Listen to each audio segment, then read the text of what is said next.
You ask Tiger to solve. This deals with linear equations with one unknown. The final result is x equals 3. Let's solve it step by step. Group all x terms on the left side of the equation. Add 5x to both sides. Simplify the arithmetic. Group like terms. Simplify the arithmetic. Isolate the x. Divide both sides by 11. Simplify the fraction.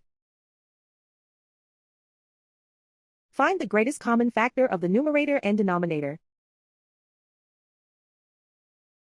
Factor out and cancel the greatest common factor. And so the final result is x equals 3.